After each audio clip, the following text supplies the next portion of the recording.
Okay, here's a question for you. What if the blueprint for a galaxy is the exact same blueprint used for an atom? I know, it sounds pretty out there, right? But that's the core of a hypothetical model from a preprint paper by researcher Anatoly Kroitoru. This model suggests our entire reality, from the biggest things we can imagine down to the smallest, is all just one giant repeating fractal. So yeah, let's dive in and see how that could possibly work. To really wrap our heads around this, we need to kind of journey to the two extremes of our universe. So on one hand, you've got the unbelievably vast scale of galaxies and the giant clusters they form. And then way, way down on the other end, you have the tiny, buzzing world of atoms and the particles inside them. I mean, they seem like two completely different realities, governed by totally different rules. But what if they're not?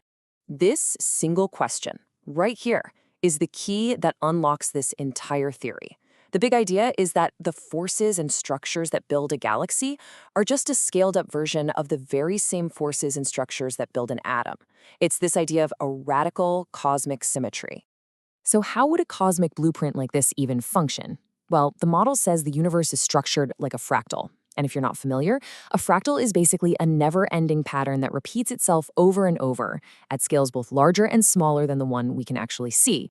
The author calls this the main fractal universe. Probably the easiest way to think about it is like an infinite set of Russian nesting dolls. The level we live on, with stars and planets, that's just one doll. But there are bigger dolls outside of us. That's the cosmic scale. And, this is the kicker, countless smaller dolls inside, getting tinier and tinier into the subatomic realm. Now, check out this diagram from the paper because it really maps out these different fractal levels. So if you look over on the right, you see level FL+1. That's the cosmic scale. Galaxies, galaxy clusters, the big stuff. Now, follow that line over to the left. At FL-1, you have the atomic scale. The theory is drawing a direct line between them, and it even suggests there are deeper, totally undetectable levels, like FL-2 and FL-3. And this right here is the crucial point. It's a direct analogy. At that cosmic level, FL+1, we see clusters of galaxies. The theory says that structure is the exact same as the atomic level, FL-1, where we see atoms. The patterns are self-similar.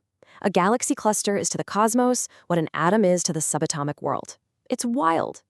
Okay, so if we zoom in just one step on this blueprint, we find the fundamental building block of it all. The paper calls it a fractal cell. Now, at our cosmic scale, a single galaxy is a fractal cell, and at the atomic scale, a hadron, like a proton or a neutron in an atom's nucleus, that's also a fractal cell. So in this model, both a galaxy and a tiny hadron are seen as their own complete, self-contained sub-universes. So, if galaxies and hadrons are both their own little universes, what's powering them? This is where it gets really interesting. The model proposes this simple regenerative engine made of just two key parts, something it calls nodes and nests.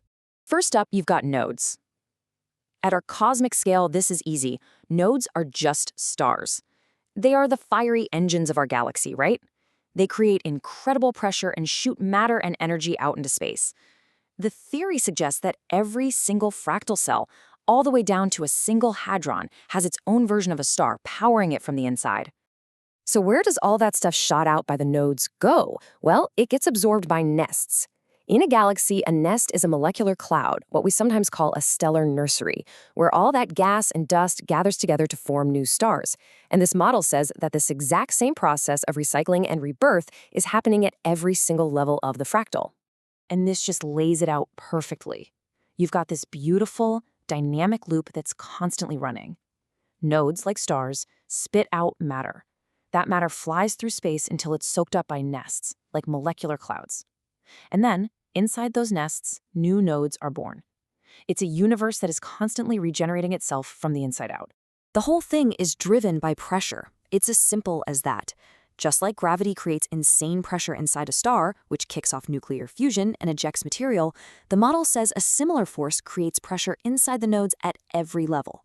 This pressure is the engine that keeps the regenerative cycle going for the entire fractal universe. Okay, so a universe that is constantly rebuilding itself, that has some pretty radical implications. I mean, it goes head-to-head with some of the biggest ideas in modern physics, including the Big Bang Theory and even what extra dimensions actually are. Let's take extra dimensions, for example. Theories like string theory imagine these complex, curled up geometric dimensions to try and make all the forces of nature fit together. This fractal model comes along and says, what if it's simpler? What if extra dimensions aren't some other plane of reality, but are just more fractal levels of matter, smaller than anything we can currently detect? And you can see on this chart from the paper, the ambition here is just huge. That red box represents the fractal model. And look at it. It's trying to describe a way bigger range of physical scales than either the Big Bang Theory or string theory. It wants to stretch from the entire observable universe all the way down into these hypothetical sub-subatomic levels. So, to really put it all side by side, where standard physics says the universe had one big beginning, the Big Bang, this model suggests a continuous, ongoing, regenerative process. Where string theory needs hypothetical dimensions, this model suggests smaller fractal levels we just can't see yet. And it even reframes cosmic expansion not as some leftover echo of an ancient explosion, but as a local process, kind of like a piece of metal slowly expanding as it heats up. So what do we make of a theory like this? We got to be clear. It's a hypothetical model from a single researcher. It's not established science. But its goal is pretty incredible: to offer a new, unified way of seeing everything, from a swirling galaxy down to a single quark, as just different reflections of the exact same fundamental pattern. This quote from the paper's abstract really says it all. The author believes that if we can just find that core repeating pattern, that self-similar part, then we can unlock a model that makes sense of everything at every scale, both the ones we can see and the ones we can't.